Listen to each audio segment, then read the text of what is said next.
Pour cette quatrième et dernière séance, nous allons nous entraîner et réinvestir tout ce que nous avons appris sur les compléments circonstanciels. Tu vas pouvoir ainsi remarquer que tu as mémorisé des notions essentielles sur le complément de phrase, sur le complément circonstanciel. Tu vas ainsi pouvoir réinvestir tes connaissances dans des exercices d'application.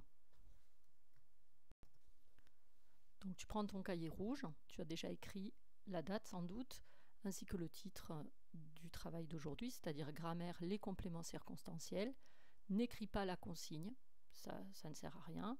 Tu vas devoir écrire les phrases qui sont juste en dessous en t'appliquant et pense à sauter une ligne car tu vas devoir colorier des groupes. Ça sera plus facile et écrire sous le groupe que tu as colorié son nom, c'est-à-dire si ton complément circonstanciel indique un lieu, tu écriras CCL, les initiales de complément circonstanciel de lieu. Si ton complément circonstanciel indique le temps, tu écriras CCT pour complément circonstanciel de temps, ou CCM qui voudra dire complément circonstanciel de manière.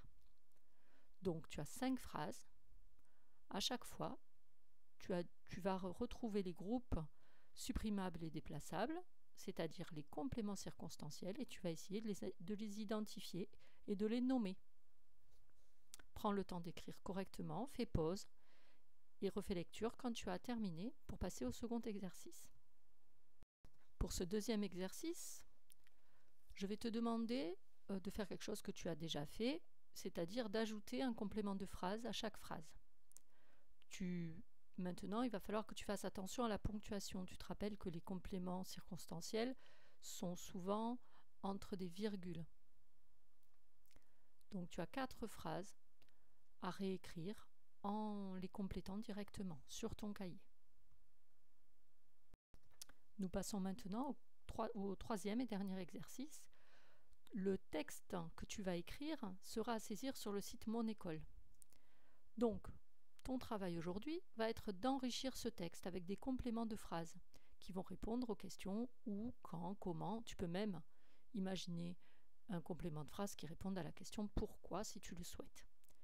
Donc vous allez écrire chacun un texte et nous allons voir à la fin à partir de ce petit texte de base tout ce que votre imagination va pouvoir produire. Donc tu t'entraînes. Tu peux l'écrire sur ton cahier de brouillon ou sur ton cahier rouge une fois que tu l'as dit à l'oral et pense à la ponctuation. Voilà, donc cette séquence sur le complément de phrase est terminée avec ce travail de production d'écrit. Bon courage!